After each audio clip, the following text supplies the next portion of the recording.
ఆదికాండము 14వ అధ్యాయము. షీనారు రాజైన అమ్రాపేలు, ఎల్లాసరు రాజైన అర్యోకు, ఏలాము రాజైన కదొర్లాయోమెరు, గోయీయుల రాజైన తీదాలు అను వారి దినములలో వారు సొదొమ రాజైన బేరాతోను, గోమొర రాజైన బిర్షాతోను, అద్మా రాజైన షీనాబుతోను, సెబోయీయుల రాజైన షేమెబెరుతోను, సోయారను బేలారాజుతోనూ యుద్ధము చేసిరి. వీరందరూ ఉప్పు సముద్రమైన సిద్దీము లోయలో ఏకముగా కూడి 12 సంవత్సరములు కదొర్లాయోమెరుకు లోబడి 13వ సంవత్సరమున తిరుగుబాటు చేసిరి.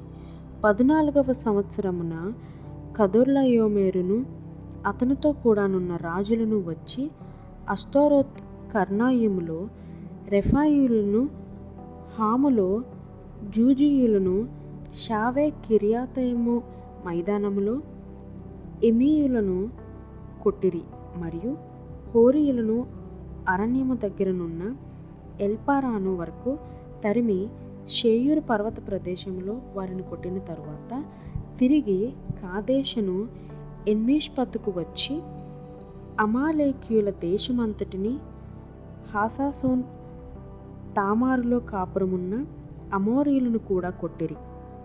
అప్పుడు సొదొమ రాజును, గోమొర రాజును, అద్మా రాజును, సెబోయీము రాజును, సోయారును బేలా రాజును బయలుదేరి సిద్దీము లోయలో వారితో, అనగా ఏలాము రాజైన కదొర్లాయోమెరు, గోయీయుల రాజైన తీదాలు, షీనారు రాజైన అమ్రాపేలు, ఎల్లాసరు రాజైన అర్యోకు అను నలుగురితో ఆ 5 రాజులు యుద్ధము చేసిరి. ఆ సిద్దీము లోయలో విస్తారమైన మట్టికీలు, గుంటలు ఉండెను. సొదొమ గొమొర్రాల రాజులు పారిపోయి వాటిలో పడిరి. శేషించిన వారు కొండకు పారిపోయిరి. అప్పుడు వారు సొదొమ గొమొర్రాల ఆస్తి యావత్తును, వారి భోజన పదార్థములన్నీయు పట్టుకుని పోయిరి. మరియు అబ్రాము సహోదరుని కుమారుడైన లోతు సొదొమలో కాపురముండెను గనుక అతనిని, అతని ఆస్తిని పట్టుకుని పోగా, తప్పించుకొనిన ఒకడు వచ్చి హెబ్రీయుడైన అబ్రామునకు ఆ సంగతి తెలిపెను. అప్పుడు అతడు ఎష్కోలు సహోదరుడును, ఆనేరు సహోదరుడినైన మమ్రే అను అమోరీని ఏలోను వనములో కాపురముండెను. వీరు అబ్రాముతో నిబంధన చేసుకొనిన వారు.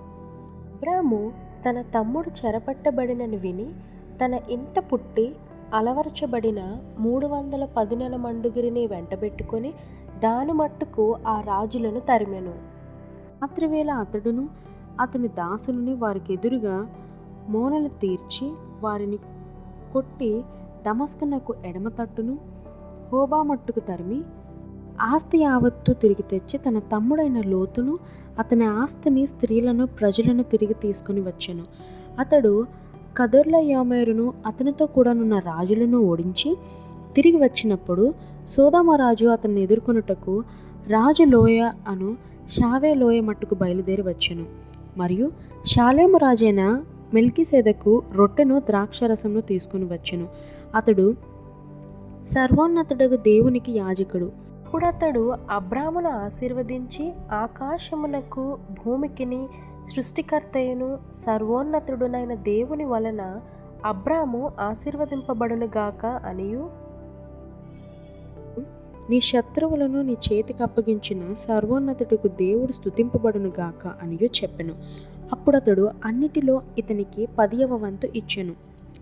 సొదొమ రాజు మనుషులను నాకిచ్చి ఆస్తిని నీవే తీసుకొనమని అబ్రాముతో చెప్పగా, అబ్రాము, నేనే అబ్రామును ధనవంతునిగా చేసెత్తునని నీవు చెప్పకుండానట్లు ఒక నూలు పోగైనను, చెప్పుల వారైనను నీ వాటిలో ఏదైనను తీసుకొననని ఆకాశమునకు భూమికిని సృష్టికర్తయును సర్వోన్నతుడును దేవుడినైన యెహోవా ఎదుట నా చెయ్యెత్తి ప్రమాణం చేసి ఉన్నాను. అయితే ఈ పడుచువారు భుజించినది తప్ప నాతో కూడా వచ్చిన ఆనేరు, ఎష్కోలు, మమ్రే అను వారికి ఏ భాగములు రావలెనో ఆయా భాగములు మాత్రము వారిని తీసుకొనమని సొదొమ రాజుతో చెప్పెను.